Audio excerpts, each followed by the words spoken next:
kita adalah orang-orang yang terbahagia pada saat ini. Ya, kenapa kesempatan-kesempatan yang indah ini kita bisa bercerita tentang pengalaman hidup, bagaimana Tuhan memimpin kita, Tuhan memberikan kekuatan, Tuhan memberikan semangat, dan sampai hari ini, ini saya serahkan kepada Mutiar untuk mengatur selanjutnya. Silakan Mutiar.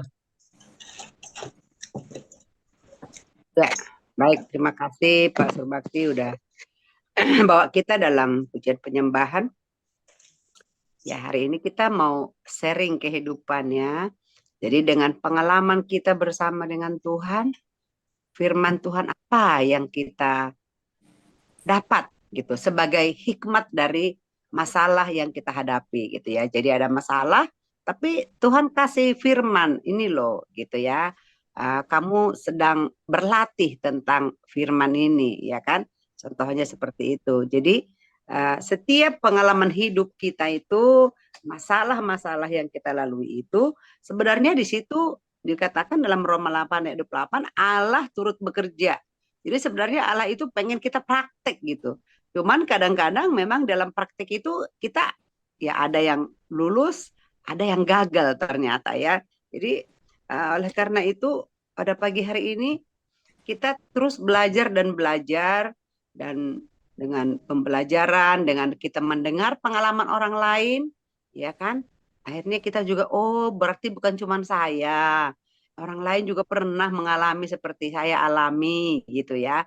Nah, dan kita lihat, kita ambil positifnya, gitu. Jadi kita belajar dari pengalaman orang lain. Sebab Alkitab berkata, kamu akan menjadi saksiku, gitu ya. Jadi Tuhan memang mau kita jadi saksi. Ya, jadi setiap firman itu ada waktunya Tuhan kasih praktek kita, praktek yang ini, firman ini gitu ya. Nah, saya udah bikin di undangan ya pagi hari ini yang bersaksi nanti yang pertama Ibu Rehmalem, yang kedua Bunita ya, tapi Bunita tidak masuk. Nanti digantikan sama Pak Edwin. Pak Edwin boleh bersaksi apa yang didapat dari masalah yang ini ya. Tapi Ibu Rehmalem dulu ya Pak Edwin ya. Oke, waduh udah stay di Pak Edwin, udah keren. Oke, silakan Bu Malam kita berbagi sharing kehidupan pagi hari ini. Apa yang didapat? Apa yang Tuhan taruh di hati Ibu pagi hari ini? Silakan, Tuhan memberkati. Shalom, saudara-saudara yang dikasihi oleh Tuhan Yesus Kristus. Ya, Saya shalom Bu. punya Allah yang hidup, yang selalu memberkati kami. Kami tahu Tuhan, kami tahu bahwa hidup ini tidak sesuai dengan kadang-kadang uh, yang kita bayangkan ya. Saya berpikir dulu kalau sudah berumah tangga enak, semuanya sudah tercukupi. Apa-apa tinggal minta sama suami gitu. Ternyata yang enggak ya. Enggak seperti yang kita bayangkan. Tetapi ya di sini kita harus tunduk dan taat pada suami. Dan apapun yang terjadi, ya kita mengucapkan syukur aja gitu. Jangan bersungut gitu. Ya, kita tahu bahwa rezeki suami adalah rezeki istri juga, rezeki anak juga gitu. Seberapapun kita dapat, ya kita tetap bersyukur. Akhirnya, saya berumah tangga dulu dengan suami saya, dan kami memang sepakat bahwa kami tidak mau meminta kepada saudara, kepada mertua, enggak gitu. Apa yang ada, ya seperti firman Tuhan bilang, cukupkanlah dengan apa yang ada pada kita gitu. Ya, kita percaya bahwa kita punya Allah yang hidup, punya Bapa yang melimpah gitu ya. Tergantung kitanya. Kita mau apa tidak gitu. Ternyata ya kami sama suami saya cukup dewasa, cukup keras juga berdua, cukup jutek juga berdua. Jadi cocok orang bilang. Ya itulah namanya jodoh ya. Akhirnya kami berumah tangga. Ya gaji suami saya cuma 80.000 gitu ya. Rumah udah 752. 5.000 bayangkan dapat apa gitu. Tapi ya kami punya Tuhan yang hidup dan kami punya tangan, punya kaki, semuanya ya Tuhan ciptakan memang untuk kita pakai gitu. Dan kami pada saat itu tidak pernah bersungut-sungut gitu ya. Saya nggak pernah mengatakan kepada suami saya, nyesal gue kawin sama, enggak.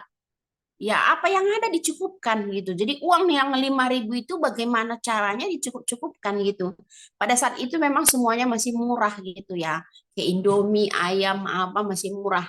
Gimana caranya gitu. Seorang ibu ya bijak ya harus gimana ya, harus memang punya eh,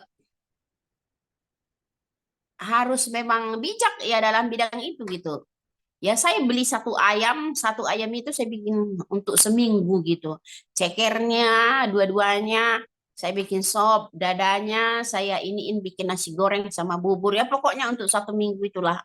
Kami tetap bersyukur kepada Tuhan, kami tetap memuji nama Tuhan, kami nggak pernah meninggalkan pelayanan, dan apapun yang terjadi, kami tetap setia. Walau apapun dikatakan orang, ya pikiran kita, ya kami datang ke gereja untuk menyembah Tuhan gitu ya.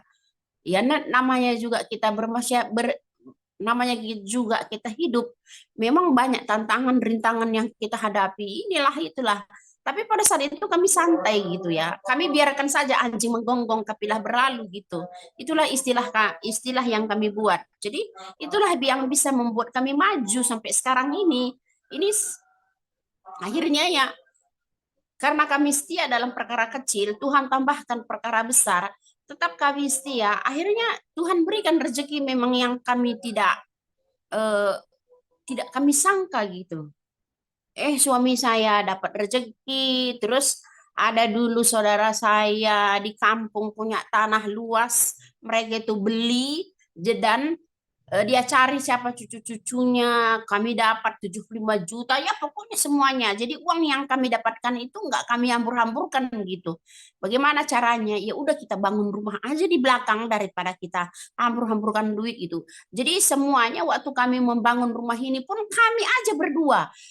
Saya ngaduk, suami saya masang bata, pokoknya semuanya. Pokoknya kalau dia pulang sekolah sebentar, dia bekerja 2 jam, bikin bata, dia susun, saya ngaduk, ya pokoknya dia kasih tahu caranya. Ini berapa ember, begini, begini, begini. Kalau kurang air, paling dia tambahin di atas gitu.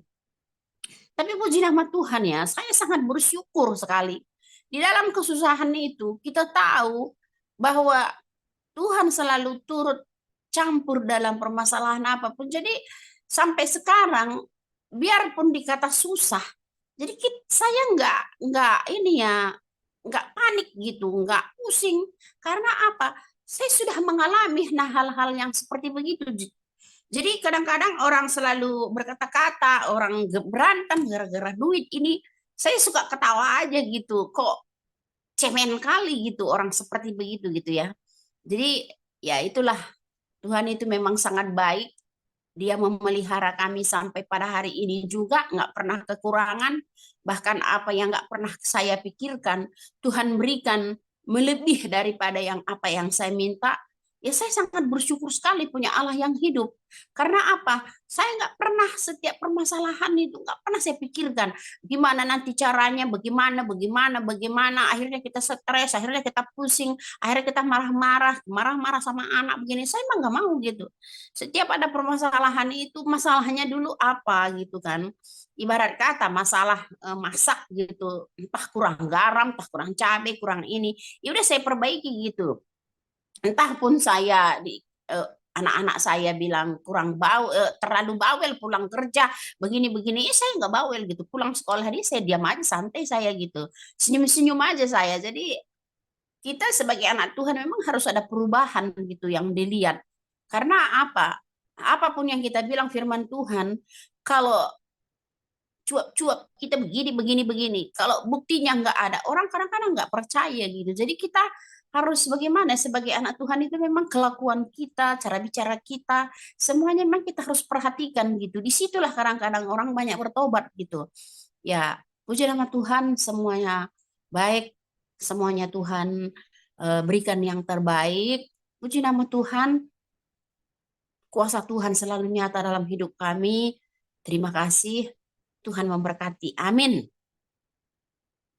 Ya, baik ya. Terima kasih Bu Rehmalem buat kesaksiannya yang luar biasa ya. Jadi ketika kita setia perkara kecil, tadi upah yang tinggal sedikit karena harus menyicil rumah, tapi karena setia, ada mengucap syukur, maka Tuhan tambah-tambahkan berkat yang tidak pernah kita pikirkan ya. Ya, dan mencukupkan dengan apa yang ada ya itu tadi bersyukur ya. Ya, kalau bisa hari ini makan apa ya disyukuri gitu, dinikmati ya. Luar biasa kesaksiannya ya. Semangat terus ya Bu Malam. Tuhan memberkati ya. Baik, Amin. sekarang kita mau dengarkan dari Pak Edwin. Silakan Pak Edwin. Buka mic-nya Pak.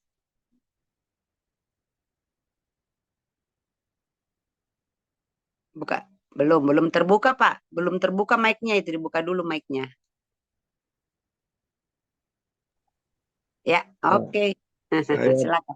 saya bersyukur saya masih bisa gabung lagi dengan The Power of Love. Amin. Termasuk ada batu kerikil yang kecil yang saya tersandung. Hanya sayangnya saya harus mengklarifikasikan biar Ya, tidak ada image yang kurang baik gitu. ya. Jadi makanya saya maksudnya mau menolong, akhirnya malah yang ditolong itu yang malah mentung saya, istilahnya Jawa. Iya. Pada medio awal bulan yang lalu, saya kan ini sedikit sharing, sedikit kesaksian juga ya. Ya, nggak apa-apa. Jadi saya kan maksudnya belajar bahasa Inggris dengan Natalia lah. Ya Iya, saya juga ya ndak anu sama dia karena dia juga ada yang keliru. Pokoknya mengatakan suatu kalimat yang dia bilang itu, oh keliru Pak Edwin. Tapi setelah saya periksa di Google dan di ini, wah ini berarti yang dia kasih tahu tuh. Tapi saya tetap menghormati. Satu waktu saya bilang, gini Natalia, nanti kalau saya ada rezeki, nanti saya tidak akan lupa kamu. Dia bilang, oh enggak perlu. Saya minta tolong loh. Karena saya punya tas, tidak laku loh. Kok bisa tidak laku? Itu punya saya mau kirim ke Rusia. Ternyata di Rusia terjadi peperangan. Akhirnya kan tas itu tidak laku. Saya sekarang mau jual standar aja. Ya saya beli dengan harga standar, saya jual juga dengan harga standar. iya, Apa Pak Edwin mau beli? Karena daripada Pak Edwin, oke saya beli. Kebetulan iya, my daughter-in-law, mantu iya, saya, ulang tahun. Kirimkan aja ke dia.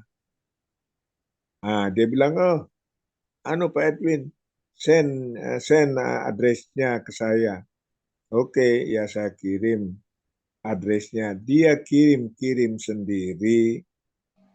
Terus perjanjiannya itu, gini karena tasmu tidak laku, saya beli, iya, saya kirimkan ke mantu saya, tapi nanti saya bayar per tanggal 1 Juni ya. Dia bilang, oh enggak apa-apa, oke.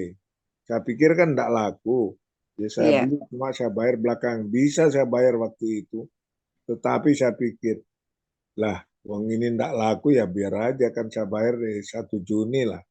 Saya untungnya cuma saya bayar pay later, tapi pikir-pikir gitu. iya, Tahu-tahu pada tanggal 25 katanya dia dikejar-kejar dengan dengan bosnya. Loh, oh, itu punyanya bos saya. Duh, kok bisa punyanya bosmu? Katanya punyamu.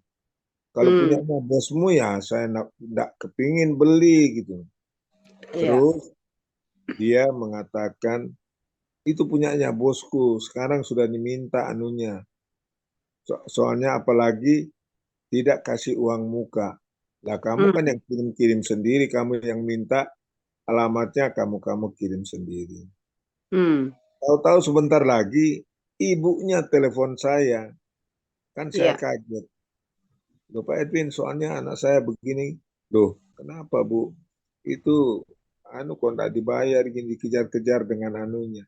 Saya sudah ngomong sama Butiar. Waktu dia ngomong Butiar langsung saya blokir. Saya pikir-pikir, waduh, sudah sampai ke Butiar ini paling kemana-mana ini. Setelah itu dia cari nomor telepon. Kan pernah telepon ke mantu saya itu kan ada nomor teleponnya. Oh iya, mau ngirim tas itu ya. Dia telepon ke mantu saya sampai istri saya pun ditelepon dengan si Natalia ini. Waduh, Iya. dengan istri saya ngamuk, kok kamu kok ngasih itu? Ini saya enggak tahu itu. Sampai dia bilang, wah ini sudah ada sekongkol ya, sini kamu saya tusuk. Waduh, luar biasa memang. Terus saya saking ngamuk-ngamuk, saya periksa, wah dia sudah kirim ke sini, kirim sini, pokoknya mempermalukan saya. Saya bilang, Iya. kalau begitu ini orang ini saya mau kasih di mengadu di undang-undang IT itu ancaman hukumannya 5 tahun. Terus katanya nyonya saya, jangan, itu anak itu stres, janganlah. Saya bilang sudah hukuman berapapun habisnya saya pokoknya kita Iya. hukum sama dia. Dia bilang jangan. Saya ini dulu dari Kedar ikut kamu, kok kamu punya pemikiran begitu? Iya. Tuhan Yesus sendiri aja dihinai, diludahi orang tidak salah. Terus Wah. salib, kok kamu kok harus anu loh. Biarlah saja dia menghina kamu. Nanti kan waktu yang menentukan apa kamu benar atau enggak. Makanya saya mohon kalau bisa untuk si siapa namanya untuk si Natalia ini buka aja dia masuk enggak. Nah, kita lihat aja dia. Waduh, saya kan sudah bilang begitu. Tapi saya pernah ngomong sama ibunya. Wah, ini kurang ajar. Dia bilang nipu saya nipu dia. Apa dia enggak nipu saya? Katanya punyanya dia sekarang punyanya bosnya dan dia sudah bercerita macam mau minta tolong jenderal ini dan sebagainya sebagainya. Saya pikir, oke lah suruh datang sini. Kalau jenderal itu masih ada urat malu. Tapi kalau saya tak bilang saya ini kopral, saya ini sudah putus urat malu, kurang ajar ini anak ini. Ya Iya. betul teman saya bilang bareng dia itu cheap horse. Ya, kalau ada yang tahu, saya mohon maaf karena ini kata kasar di dalam kita sharing. Ya, kalau yang tahu mungkin Pak Surbakti, I'm sorry, Pastor. Jadi memang demikian. Saya baru tahu kok begitu kok. Dia bilang saya juga kena. Loh, kok saya dikenakan begini gitu loh. Jadi ya saya mohon maaf.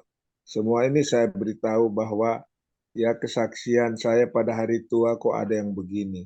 Ngomongnya ya sudah tua mau mati dan sebagainya. Saya pikir-pikir memang saya sudah tua. Sebelumnya saya mau tanya sama Pak Surbakti. Iya. Apa Pak Surbakti kenal dengan pendeta Rudi Pitoy? Ya, Kenal. kenal Pak, kenal. Kenal. Oh ya kenal. Ini ada ceritanya Pak. Nah, ini sedikit kesaksian juga. Pak Rudi Pitoy itu dia ada mengadakan yayasan perkumpulan kasih umat Kristen dan Katolik. Dan saya dan ketua umumnya Pak Rudi Pitoy.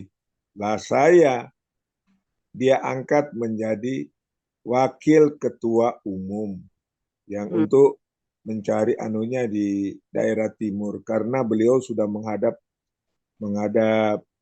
seorang calon presiden. Dia kirimkan fotonya, saya lihat loh kok pendeta Rudi Pitoy ini kok salaman dengan Pak Prabowo. Bukan menjurus ke situ Pak, hanya dia kirimkan foto dengan dia bilang, Pak lebih baik Bapak bikin perkumpulan. Oh oke lah. Ah, terus saya dijadikan, saya bilang, aduh nanti saya masukkan Pak Edwin ini. Saya bilang soalnya kan kalau seorang yang sudah punya rank demikian ini pasti sudah masih keputusan presiden. Saya bilang, Pak, I want to join you, but don't bring my rank, jangan bawa saya, pangkat saya ke situ. Kalau Iya. intern sih boleh, tapi kalau pangkat saya jangan dibawa-bawa. Nanti ada orang bilang, oh dia jadi wakil ketua umum soalnya ranknya demikian, saya tidak mau, saya bilang gitu. Iya. Setelah itu, pada tanggal 31 kemarin, Mm-mm. saya berbicara dengan dia terakhir jam 2.20 PM. Jadi kita bercerita selama 1 jam kurang lebih mengenai soalnya tindak lanjut selanjutnya nanti. Malah Pak Boris Saragi itu saya undang kalau bisa jadi ketua untuk Sumatera Utara dari Protestan dan nanti wakilnya cari yang Katolik begitu. Kalau Sulawesi Utara sudah, Papua sudah, saya sudah dapat semua. Terus kita bercerita, Pak, ini kan kita perlu pendanaan, bagaimana ini? Oh, enggak usah dipikirkan soalnya dana itu. Dan dia cerita begini, begitu ya. Pokoknya enggak tahu dia dapat dari mana. Terus saya sudah ngomong ke Manado, mereka bilang oke. Saya maksudnya mau nelpon beliau pada jam 6 PM. Nah, saya mau rencana, tapi kok hati saya begini, waduh kalau jam 6 dia paling masih take a shower, yo janganlah. Terus saya maksudnya mau telepon jam 8 PM. Tahu-tahu dia jam 7.50 Udah di pulang. hadap Tuhan Yang Maha Esa. Jadi Iya, saya betul. juga ikut berduka cita, cuma saya sampaikan sama Pak Surbakti bahwa beliaunya sudah menghadap Tuhan. Pada Iya. tanggal 31 Mei, pada tanggal 31 Mei jam 7.50 PM. Jadi habis saya ngomong dan ini kurang lebih 5 jam kemudian dia meninggal. Saya juga heran. Kok Tuhan begitu cepat ngambil? Baru ngomong kok sudah meninggal dia. Iya. Gitu loh. Jadi ya sekedar saya banyak terima kasih. Saya sudah agak panjang ngoceh. Iya. Sudah 10 minutes. Saya sudah ambil waktunya Gak Power of apa-apa. Love. Ya, please, ya dilanjutkan Bu Tiar. Oke, ya luar biasa. Makasih Pak Edwin ya. Nah, itu jadi Pak Edwin sedang praktek firman Tuhan. Tuhan sedang genapi firman Tuhan dalam hidupnya Pak Edwin. Kenapa saya bilang begitu? Yang saya tangkap ya dari kesaksian Pak Edwin ya. Ya karena tadi apa namanya Bapak sudah marah-marah ya kan? Karena kecewa, saya dipermalukan gitu kan. Tapi rupanya di situ Allah turut bekerja gitu ya dalam Roma itu bahwa Allah turut bekerja untuk mendatangkan kebaikan. Dan ketika itu didengar sama nyonya, sama istri Pak Edwin, rupanya bukannya dia ikut bantu, enggak. Malah dia bilang, loh kok kamu yang bawa saya mengenal Kristus, tapi kok kamu enggak jadi contohnya seperti Kristus, kan gitu kira-kira. Akhirnya Pak Edwin malu hati kan? Malu hati ya. Nah, jadi itu artinya apa? Tuhan sudah memberikan penolong yang tepat buat Pak Edwin ya, karena istri itu adalah penolong ya, bukan perongrong. Jadi dia memang istri ataupun ibu sudah memposisikan dirinya benar-benar sebagai penolong ya. Di dalam Kejadian 2 ayat 18 itu Allah berkata, Tuhan Allah berfirman, demikian firman-Nya. Tuhan Allah berfirman, tidak baik kalau manusia itu seorang diri saja. Aku akan menjadikan penolong baginya yang sepadan dengan dia ya. Jadi luar biasa kesaksian Pak Edwin, kita sangat diberkati. Dan istri juga benar-benar menjadi penolong buat Pak Edwin, agar Pak Edwin keluar dari masalah itu. Tidak terus memikirkan itu. Kalau tadi istri menekan, Pak Edwin lebih parah lagi kan gitu kan. Tapi karena istri jadi penolong, memberikan hawa yang sejuk ya, bahkan itu tadi, bahkan jadi dia yang mengingatkan Pak Edwin kepada Kristus. Nah, itu artinya bahwa benar-benar Allah itu turut bekerja ya untuk mendatangkan kebaikan. Masalah boleh ada, tapi tetap firman Tuhan ditegakkan. Itu yang pertama. Kemudian yang kedua masalah Pendeta Rudi Pitoy, ya benar itu sudah meninggal. Pak Surbakti juga sempat kasih tahu kemarin ya, saya mau melayat ya, melayat ya di Jakarta.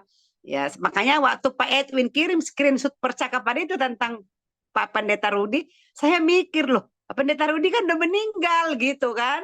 Nah, kan kemarin kan Pak Edwin kirimkan ya. Saya pikir udah meninggal, apa Pak Edwin belum tahu gitu. Saya baru bawa rencana telepon hari ini. Ternyata puji Tuhan Pak Edwin sudah bergabung. Saya senang banget. Kita semua senang ya Pak Edwin bisa melewati ya kemarin itu masalah itu ya, dan percayalah itu tadi ya, Tuhan turut bekerja. Jadi Pak Edwin semakin semangat, semakin mendekat lagi kepada Tuhan. Dan kemudian tadi permintaan Pak Edwin, biarin Natali masuk, uh, ya itu nanti berproses ya Pak Edwin ya. Kita juga tidak mau buang dia begitu saja, tapi gini, karena dia kita lihat emosinya itu tidak stabil, dia meledak-ledak, ya kan, bahkan di forum pun dia berani menentang. Jadi saya lihat itu, kami pikir pengurus berpikir dia ini perlu dibina dulu, dibina.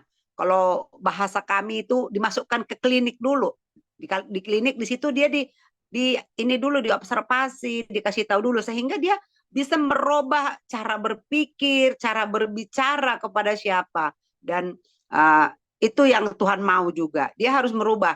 Nah, nanti kita doakan saja semoga nanti mungkin ya saya nggak janji, tapi di sini ada pembina Pak Surbakti. Saya bilang Pak Surbakti, wah dia Pak Surbakti kayaknya ini bagian harus turun tangan ini buat Natali. Saya bilang kalau saya sudah nyerah saya, karena itu tadi saya nggak tahu apa-apa, saya langsung diserang sama mamanya, diserang juga sama dia ya. Saya benar-benar ya merasa terpojok waktu itu, tapi sekarang saya sudah mengampuni dan saya memang melihat dia masih anak kecil ya, bagi saya rohaninya masih anak-anak gitu ya.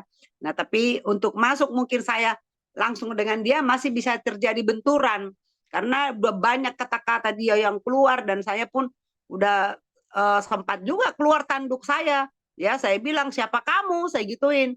Kok kamu ngatur-ngatur saya harus begini gitu ya, karena saya udah merasa dipojokkan sama ibundanya dan juga dengan dia. Nah, itu saja Pak Edwin, tapi nggak usah diambil pusing. The power of love tetap clear. Kami bisa melihat masalah yang Pak Edwin hadapi itu uh, uh, apa namanya? Kami tahu gitu ya, karena memang itu tidak perlu dibicarakan sebenarnya di grup gitu. Nah, tapi ya kesalahan dari pihak Natali, tapi kita sudah memaklumi itu tadi karena mereka belum stabil, emosinya belum stabil, intinya belum dewasa imannya. Itu aja. Oke, semangat terus Pak Edwin. Tuhan berkati ya, semangat ya. Salam buat Nyonya, hebat. Penolong yang sejati ya. Oke, keren. Saya kasih kesempatan Pak Surbakti tadi menanggapi Pak Rudi dan segala macam. Silakan Pak Surbakti. Ya, tentang Pak Rudi, memang kami tadinya ada rencana ke Batam ya, tanggal 10 ini. Nah, tapi pada malam hari sudah ada berita dia dipanggil Tuhan. Jadi saya katakan kepada teman-teman ya, tolong diaturlah bagaimana tiket yang sudah dibeli supaya diuangkan kembali atau bagaimana. Nah, kalau Pak Rudi ini memang orangnya bersemangat ya, semangat. Saya bisa contoh dari semangatnya. Nah, dia walaupun tua, semangat orangnya. Nah, jadi itu yang saya lihat. Nah, eh, saya lihat dari semangat. Jadi kalau bicara itu banyak bahan-bahan dia ceritakan. Cuman ada kalanya kalau dia semangat, saya balik bertanya, ya, misalnya soal keuangan tidak masalah, contoh gitu ya. Saya tanya, sumbernya dari mana Pak? Ya kalau nggak ada masalah berarti ada sumber. Nah, contoh begitu. Nah, tapi kadang-kadang dia nggak bisa jelasin, Pak. Bisa nggak perpanjang gitu. Itu aja contohnya. Nah, kembali kepada Natali juga, ya saya nggak bisa berkomunikasi. Mungkin ditutup ya, nggak tahu lah. Tapi saya tetap welcome menerima dia. Saya nggak ada benturan. Tapi kok saya kena imbas, nggak bisa komunikasi lagi. Nah, termasuk pada mamanya.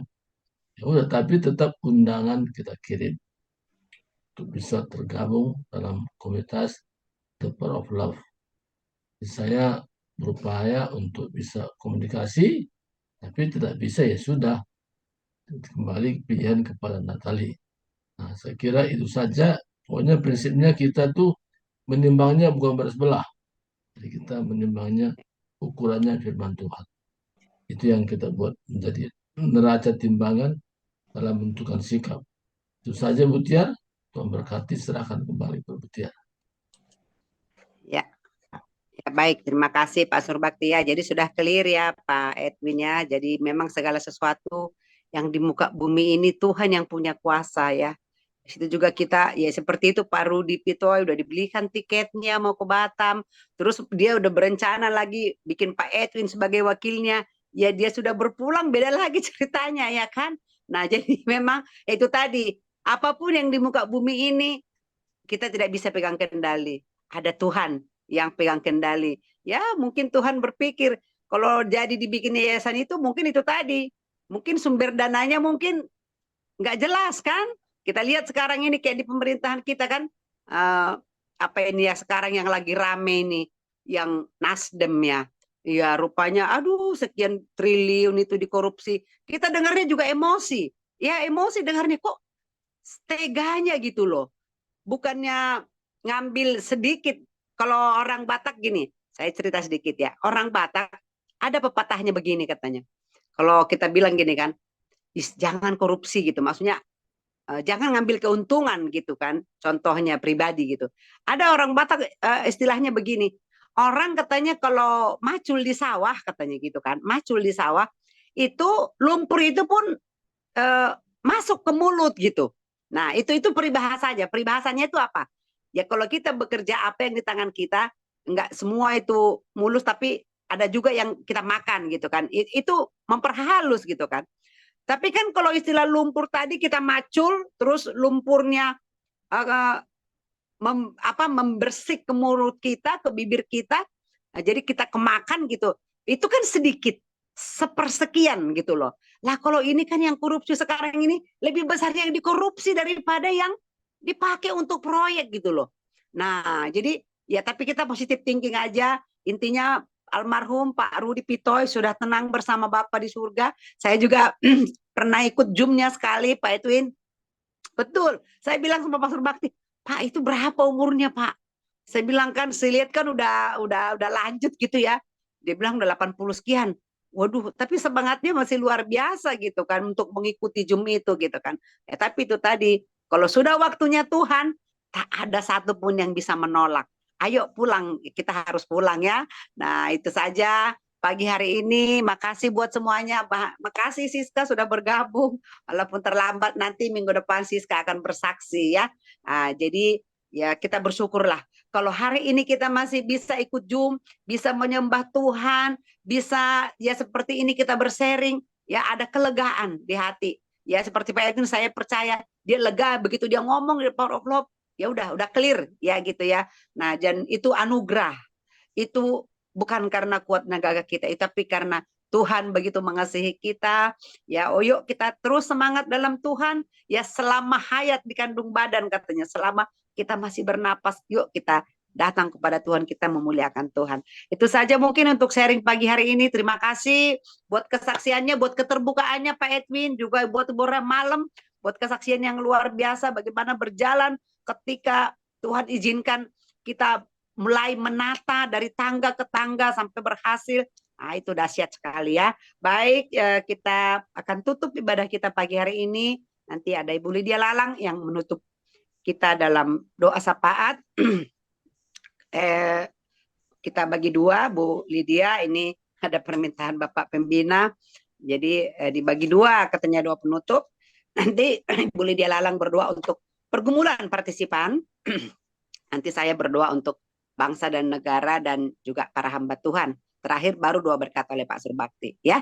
Oke, silakan Bu Lydia atau ada yang mau didoakan? Bapak Ibu silakan diminta langsung ke Ibu Lydia Lalang. Ya, mungkin jangan lupa ya Ibu Lydia Lalang untuk keberangkatan tanggal 10 Juni ya bulan ini ya untuk ke Batam. Dan juga kita juga ada rencana survei pelayanan ke Penang ya. Jadi itu juga perlu didoakan karena kita membangun jaringan makin luas lewat komunitas The Power of Love ini. Nah, ini juga perlu doakan ya. Jadi rencana bulan Juli nanti ya. Nanti tanggalnya akan menyusul ya. Saja Ibu Lilalang, Tuhan berkati.